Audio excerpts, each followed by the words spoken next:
Good afternoon. I'm Shania and this is One News Now. The Senate Finance Committee is deliberating the proposed 2022 budget of the Agriculture Department and its attached agencies.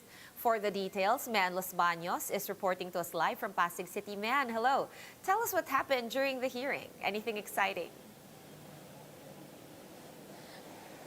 Yes, hi Sean, good afternoon. Senator Cynthia Villar slammed the Department of Agriculture after asking for a budget increase for BFAR, or Bureau of Fisheries and Aquatic Resources, which she claims did not fulfill its purpose or its promise.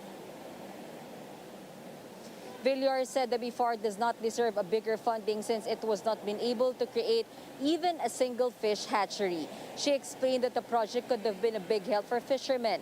The senator noted that it will only cost the Bureau 20 million pesos for each fish hatchery.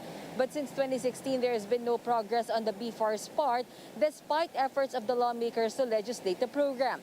Villar called on the agency to look into their performance and carry out an assessment. In response, the BFAR said 5 fish hatcheries are set to be completed this year and a total of 23 by the first quarter of 2022. But Villar was quick to refute this, saying it was earlier reported to her that only 1 will be finished by then. Agreeing to Villar, DA Secretary William Dar said only offices with good performance should be given an increase, such as the Livestock and Poultry Department. Sean, the DA and its attached agencies are asking for a 91 billion peso budget for 2022. It has already passed the committee level and now endorsed for plenary debates. Sean? Thank you so much for all those updates and stay safe. Man Los Baños reporting to us live from Pasig City. And President Duterte vows to assume full responsibility for his administration's war on drugs. The president said his former police chief, Senator Bato de la Rosa, had been nervous about ongoing investigations into the government's drug war. Consistent with his previous position, Duterte says he is willing to take the blame for the lapses. The president previously vowed not to cooperate with the probe that was lodged by the International Criminal Court, or ICC, on the matter. I assume full responsibility. Eh sabi ko kay Bato, wag kang keep quiet there and just, ako, turo mo ako, si Duterte ang nag-utos. Kung ano man yang sa nalistahan mo, utos ni Duterte yan. And I will answer for all.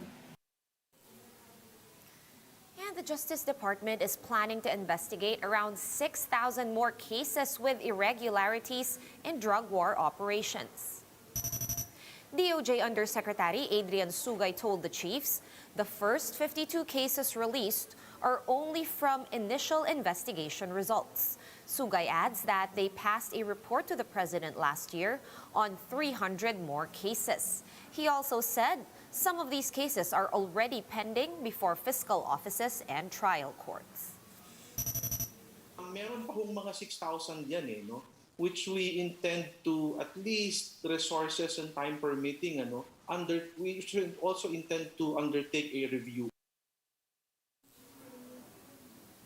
And the Commission on Higher Education, or CHED, confirms transferring funds to the procurement service of the Budget Department.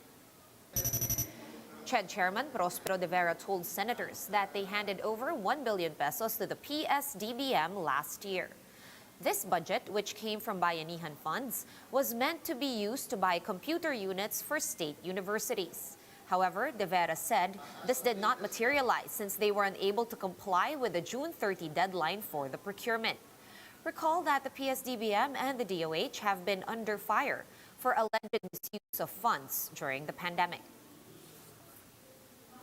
In other news, the Energy Department insists no losses on the part of government after the sale of Chevron's stake in the Malampaya gas project to Dennis Uy-led Udenna Corporation. In today's Laging Handa briefing, Energy Assistant Secretary Gerardo Erguiza said the DOE was not involved in the deal between Chevron and Udenna. Despite this, they assured the public that they studied the implications of the transaction. Kahit na walang law, rule, and regulation, tinignan ho namin ang transaction natin na ito. There's no contract and the Department of Energy did not give any contract to Dennis Uy. And with cemeteries set to close starting October 29, thousands of Metro Manila residents have started flocking to cemeteries in order to visit their dearly departed. Gerard de la Peña with the report. Visitors have started going to the Manila North Cemetery a week before Undas, ahead of the closure of NCR cemeteries from October 29 to November 3. Since Monday, volume in the property has averaged between 2,000 to 3,000 visitors daily. Last weekend, average foot traffic reached 10,000. Pre-pandemic, foot traffic goes up as much as 2 million during All Saints Day. Siguro naisip na rin po ng tao na malabo tayo ulit magkaroon ng undas. Kaya sinamantala na rin nila yung mga vacant days nila na pumupunta na sila rito at dumadalaw. Authorities man the entry points to prevent visitors from bringing in prohibited items such as sharp blades, flammable materials, drones, loudspeakers, alcohol, cigarettes, and things that can be used for gambling. Senior citizens as well as those who brought children were barred from entering. This follows the IATF resolution which only allows children to go out to avail essential goods and services. Pinayagan na namin yan eh. Talagang kumbaga nagiging barkadahan ang punta dito. Hindi naman po talaga ang purpose, even po dun sa libing. Dumadami sila. Dante, who brought his children with him, had no choice but to leave them at the cemetery's gates. Kung may kasama kayong bata. Di ko nila makita yung mami nila eh. Alam niyo po bang bawal? Hindi po alam. Ngayon ko lang po nalaan. The Manila North Cemetery will be closed to visitors on October 29 until November 3, but will remain open for interment and cremation services. For News 5, Gerard de la Peña, we are One News.